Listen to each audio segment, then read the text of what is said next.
నమస్తే, welcome to SRM news. ప్రజలకు హామీల ఆశలు చూపి అధికారంలోకి వచ్చిన కాంగ్రెస్ పార్టీ ప్రభుత్వం పాలకులు ఇంకా ఎన్నాళ్ళైనా గవే ఆశలు చూపుతారే తప్ప ఏ ఒక్కటి నెరవేర్చారని మంత్రి మాజీ ఎమ్మెల్యే పుట్ట మధుకర్ అన్నారు. మంత్రి పట్టణంలోని రాజగృహలో బుధవారం మల్హాన్ మండలం అన్సాన్పల్లి గ్రామానికి చెందిన కాంగ్రెస్ పార్టీ గ్రామ శాఖ అధ్యక్షుడు కాసల రాజయ్య, మాజీ సైనికుడు బానత్ రాజకుమార్, లావుడ్య రాణా సింగ్, ఇంజమురి కుమార్ యాదవ్, కాంగ్రెస్ సీనియర్ నాయకులు ధరంసోతు లక్ష్మణ్ నాయక్, నాంసాని కుమార్ యాదవ్, లావుడ్య రాజు, తోట్ల సమ్మయ్య, జంగా పెద్ద ఐలయ్య, తోట్ల ఓదెలు, భానోతు సింగనాయక్, లావుడ్య తిరుపతి, గూగులోతు చిన్నరాజు, లావుడ్య రవీందర్, గూగులోతు రాజేష్, లావుడ్య శ్రీధర్, లావుడ్య తరుణ్, భూక్య రాజేష్, లావుడ్య సతీష్, లావుడ్య నరేష్, తొట్ల కుమార్ యాదవ్, భానోతు తిరుపతి, లావుడ్య శ్రీనివాస్, సజ్జల శ్రీకాంత్, సజ్జల గణేష్, బూడిద రమేష్, అజ్మీర శివాజీ, గూగులోతు ప్రశాంత్, యూత్ కాంగ్రెస్ సీనియర్ నాయకులు బీఆర్ఎస్ పార్టీలో చేరగా వారికి ఆయన కండువా కప్పి పార్టీలోకి ఆహ్వానించారు. ఈ సందర్భంగా ఆయన మాట్లాడుతూ 24 నెలల కాలంలో కాంగ్రెస్ పనితీరును ప్రజలు అర్థం చేసుకుంటున్నారని అన్నారు. పోరాడి సాధించుకున్న తెలంగాణ రాష్ట్రాన్ని 10 ఏళ్లు పాలించిన కేసీఆర్ అప్పు చేసైనా పప్పు కూడు పెట్టిందని, కానీ కాంగ్రెస్ ప్రభుత్వం రాష్ట్రంలో అప్పులు చేసి ఢిల్లీకి మూటలు మోసుకుపోతుందన్నారు. కాంగ్రెస్ పార్టీ ప్రభుత్వం అధికారంలోకి వచ్చి 24 నెలలు గడుస్తున్న రాష్ట్రంలో రేవంత్ రెడ్డి ఇక్కడ ఎమ్మెల్యే శ్రీధర్లు కనబడకుండా, కనీస సౌకర్యాలు కల్పించకుండా ఇచ్చిన హామీలను తుంగలు తొక్కారని ఆయన ఆవేదన వ్యక్తం చేశారు, ఎద్దేవా చేశారు. నమ్ముకున్న కార్యకర్తలు తమ ప్రభుత్వం వస్తే ఏదో చేస్తామని ఆశపడితే తమ ఇంట్లో వాళ్లే తిట్టే పరిస్థితులు తీసుకొచ్చారన్నారు. ఇంట్లో అవ్వ 4000 పెన్షన్, అక్క 2500 మహాలక్ష్మి, బయటకు పోతే రైతులు రైతు బంధు, రైతు బీమా, బోనస్ ఏదని అడుగుతుంటే అవమానాలకు గురవుతున్నారని ఆయన అన్నారు. ఈనాడు గ్రామాల్లో కాంగ్రెస్ కార్యకర్తలే తిరగలేని పరిస్థితులు నెలకొనడాన్ని గమనించిన అన్సాన్పల్లి వాసుల్లో చైతన్యం వచ్చిందని, తూర్పు నుంచే ఉద్యమంలా మొదలైందన్నారు. ఇటీవలనే బీఆర్ఎస్ను వీడి కాంగ్రెస్లోకి చేరిన సింగిల్ విండో డైరెక్టర్ రాజబాబు సైతం తిరిగి బీఆర్ఎస్లోకి రావడం జరిగిందని, అయితే పాత వాళ్ళు కొత్త వాళ్ళను కలుపుకొని రావడం శుభసూచకమని, ఇదే స్ఫూర్తితో ముందుకు సాగాలని ఆయన పిలుపునిచ్చారు. మండలానికో ఇంటర్నేషనల్ స్కూల్ ఇస్తామని ముఖ్యమంత్రి హామీ ఇచ్చాడని, కానీ గత ప్రభుత్వంలో గొప్పగా నడిచిన గురుకుల నిర్వహణను గాలికి వదిలేశారని, కనీస వసతులు కూడా కల్పించడం లేదని ఆయన విమర్శించారు. అధికార పార్టీని వీడి ప్రతిపక్ష పార్టీలో చేరిన వారే చరిత్రలో నిలిచిపోతారని, ఆనాడు 10 ఏళ్ల అధికారంలో ఉన్నప్పుడు వాడుకొని అధికారం పోయినాక వెళ్లిన వారి పేర్లను పింక్ బుక్లో రాసుకున్నామన్నారు. కష్టకాలంలో వచ్చిన వాళ్ళు గుర్తుండి పోతారని, ఆన్సన్పల్లి వాసులు చరిత్రలో నిలుస్తారన్నారు. నియోజకవర్గంలో అత్యధిక శాతం ఉన్న బీసీ, ఎస్సీ, ఎస్టీ మైనార్టీలో చైతన్యం వచ్చే వరకు, వారి ఆకలి తీరే వరకు తన పోరాటం ఆగదని ఆయన స్పష్టం చేశారు. అక్కడ టీఆర్ఎస్ పార్టీ సీనియర్ నాయకులు వీళ్ళు కలిసి వచ్చి ఈరోజు ఈ పార్టీలో చేరడం చాలా శుభసూచకం. పాత వాళ్ళు కూడా కొత్త వాళ్ళని ఆహ్వానించడం, పార్టీ బలోపేతం కావాలని సీనియర్ నాయకులు ఆలోచించడం, ఇది శుభసూచకంగా భావిస్తూ, మరి కాంగ్రెస్ పార్టీ అర్థమైపోయింది. 24 నెలలైపోయి 24 పైసల పని కూడా అక్కడ రేవంత్ రెడ్డి గారు కావచ్చు, ఇక్కడ దుద్దిల్ల శ్రీధర్ కావచ్చు, అసలు నాయకులంటే ఏ విధంగా ఉంటారో అని అనుకునే విధంగా 24 నెలల్లో కనబడకుండా, కనీస సౌకర్యాలు, కనీస అవసరాలు తీర్చకుండా కాంగ్రెస్ పార్టీ ప్రభుత్వం ఇచ్చిన హామీలను తుంగలో తొక్కేసి, నమ్ముకొని పోయిన వాళ్ళకి ఊర్లలో వాళ్ళ ఇంట్లోనే వాళ్ళని తిట్టేటువంటి పరిస్థితులు. అక్క చూస్తే 2500 ఏవని అడుగుతా ఉన్నది, అవ్వ చూస్తే 4000 పెన్షన్ ఏదని అడుగుతా ఉన్నది, బిడ్డ చూస్తే స్కూటీ ఏదని అడుగుతా ఉన్నది. రైతు దగ్గరికి వెళ్తే మా రైతు బంధు ఏది, మా రైతు బీమా ఏది, రైతుల బోనస్ ఏదని ఇవాళ సబ్బండ వర్గాలు కూడా కాంగ్రెస్ పార్టీ కార్యకర్తలు మా పార్టీ వస్తే నేను ఏదో చేస్తా అని చెప్పి నమ్ముకొని ఉన్నటువంటి కాంగ్రెస్ పార్టీ కార్యకర్తలనే ఇవాళ ఆ పార్టీ అవమానపరిచే విధంగా గ్రామాలలో కాంగ్రెస్ పార్టీ వాళ్ళే తిరగలేకుండా ఉండేటువంటి పరిస్థితులను తీసుకురావడాన్ని మరి వాళ్ళ గమనించినటువంటి, మరీ ముఖ్యంగా మంత్రి నియోజకవర్గంలో చివరిలో ఉన్నటువంటి అన్సాన్పల్లిలో ఈ చైతన్యం రావడం, ఇది శుభసూచకం. ఈ పార్టీకి వాళ్ళ తూర్పు నుంచే మొదలైతా ఉన్నది ఉద్యమం అనేది. చాలా సంతోషాన్ని వ్యక్తం చేస్తూ, మొన్ననే ఈ మధ్యలో బీఆర్ఎస్ పార్టీని వీడి కాంగ్రెస్ పార్టీలోకి వెళ్లిన సింగిల్ విండో డైరెక్టర్ రాజబాబు గారు కూడా తిరిగి మన పార్టీలోకి రావడం జరిగింది. అంటే ఇవాళ మారుమూల గ్రామాల ప్రజలే ఎక్కువగా ఈ పార్టీ కాంగ్రెస్ పార్టీ యొక్క నీచమైనటువంటి ఆలోచనను గమనించి ఇవాళ పెద్ద ఎత్తున వస్తా ఉన్నారు.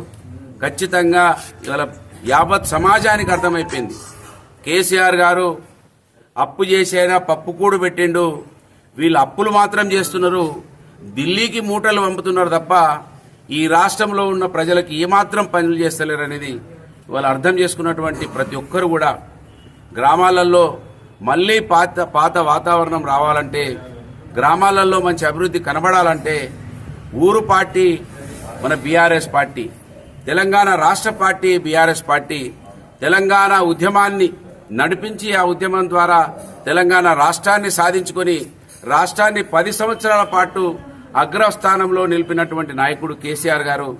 వారికి తెలిసినంత రాష్ట్రంలో ఉన్నటువంటి పరిస్థితులు ఎవరికి తెలివయి అనేది అర్థమైపోయినాక ఇవాళ వస్తున్నటువంటి వాళ్ళు, ఇంతకుముందే మా మండల అధ్యక్షులు రాఘవరెడ్డి గారు 3 సంవత్సరాల సమయం ఉన్నా మీకు ఇల్లు ఇస్తాము, పెన్షన్ ఇస్తామని ఏదో ఆశలు చూపించినా మీ ఆశలు అడియాశలే అయితే అని ముందుగా నమ్మి 24 నెలల్లో 24 పైసల పనిచేయని వాళ్ళు ఇంకా ఎక్కువ మళ్ళీ 50 నెలలు ఏమున్నది కావచ్చు, ఆ 50 నెలలలో మీరు ఏం చేస్తారని ఇవాళ ముందుకు రావడం నేను వీరిని పూర్తిగా స్వాగతిస్తూ ఈ చైతన్యం మంత్రి నియోజకవర్గంలో ఉన్న ప్రజలందరూ కూడా గమనించాలి.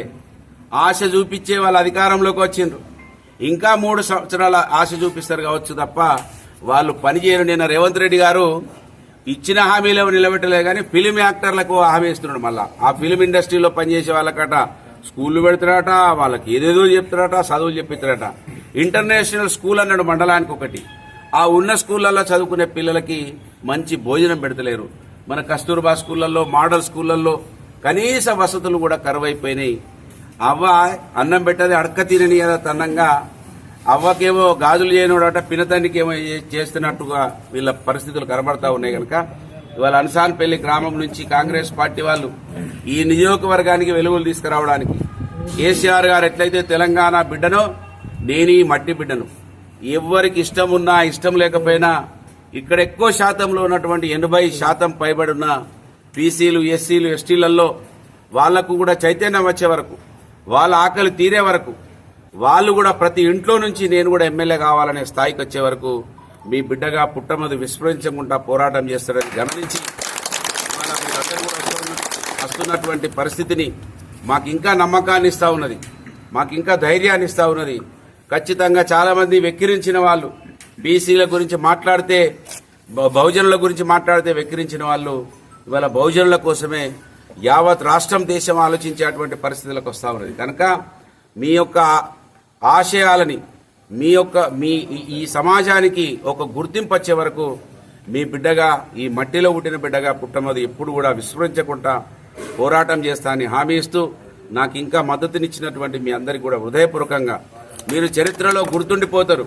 ఎందుకంటే కష్టకాలంలో వచ్చేవాళ్ళు, అధికారం వచ్చిన తర్వాత పోయిన వాళ్ళు ఇద్దరు గుర్తుంటారు. అధికారం పోయినాక ఇక్కడ నుంచి వెళ్లిపోయిన వాళ్ళు, అధికార పార్టీని ఇడిచిపెట్టి ఇక్కడికి వచ్చిన వాళ్ళు ఇద్దరే గుర్తుంటారు. వాళ్ళు మా బుక్కులలో రాసుకున్నాం, మా పింక్ బుక్కులలో మా అధికార పార్టీని 10 సంవత్సరాలు వాడుకొని మమ్మల్ని వదిలిపెట్టి పోయిన వాళ్ళది రాసుకున్నాం, మీది కూడా రాసుకుంటాం.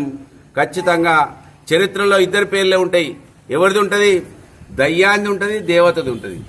దేవతది ఉంటుంది, దయ్యాన్ని. అయితే దయ్యం అవుతావా దేవత అవుతావా రెండే విషయాలను. మంచి వాళ్ళ గురించి ఉంటుంది, చెడ్డ వాళ్ళ గురించి ఉంటుంది. కనుక ఇవాళ మంచి వాళ్ళ లిస్టులో, గొప్ప వాళ్ళ లిస్టులో, పోరాట యోధుల లిస్టులో మా అన్సాన్పల్లి గ్రామం నిలవడం మాకు చాలా సంతోషం. అన్సాన్పల్లి గ్రామం కూడా నాకు చాలా ఇష్టమైన గ్రామం.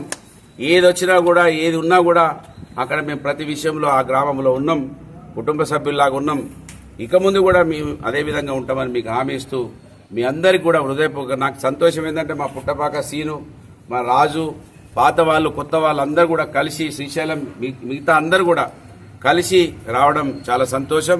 మీకు హృదయపూర్వకంగా మీ స్ఫూర్తే ఈ నియోజకవర్గంలో బీఆర్ఎస్ పార్టీ నాయకులలో రావాలి. బీఆర్ఎస్ పార్టీలో నాయకులతో పాటు ఈ నియోజకవర్గంలో ప్రజలు కూడా 78 సంవత్సరాలలో ఒకే కుటుంబం 40 సంవత్సరాల అధికారంలో ఉంటే ఇవాళ ఇంకా ఇంత పెద్ద పదవి ఎప్పుడు కూడా ఉండదు. ఇవాళ మంత్రి అంటే మామూలు మంత్రి కాదు, ఇప్పటికే 1000 మందికి ఉద్యోగాలు ఇవ్వాల్సినటువంటి పదవులు ఉండి ఇవాళ మన మంత్రి ఎమ్మెల్యే వాళ్ళ తమ్మునికి ఉద్యోగం ఇప్పించిండు.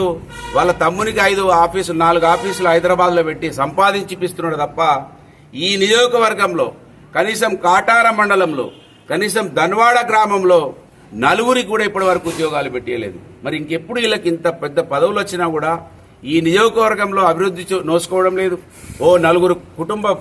4 కుటుంబాలన్నా బాగు చేసిరంటే 4 కుటుంబాలకు బాగు చేయలేదు. సొంత గ్రామం ధన్వాడలో కూడా ఇప్పటికొక ఇల్లు కూడా స్టార్ట్ కాలేదు. ఈ ఇందిరమ్మ ఇల్లు వాళ్ళ ధన్వాడ గ్రామంలో ఒక్క ఇల్లు కూడా మొదలు కాలేదు. 2ో 3ో ఇల్లు మొదలైతే అవి మధ్యలో బేస్మెంట్ల వరకు ఆగిపోయినాయి. అంటే వీళ్ళు ఇల్లు కట్టుకుంటారు, వీళ్ళు బాగుంటారు, వీళ్ళు సంపాదించుకుంటారు, కానీ మన ఓట్లు వేయించుకొని మన గురించి మాత్రం ఆలోచిస్తలేరు అనేది ఇవాళ మీరు అలసాన్పల్లి గ్రామ ప్రజలు గమనించారు. మీకు హృదయపూర్వకంగా ధన్యవాదాలు. మీ అందరికీ కూడా స్వాగతం తెలియజేస్తూ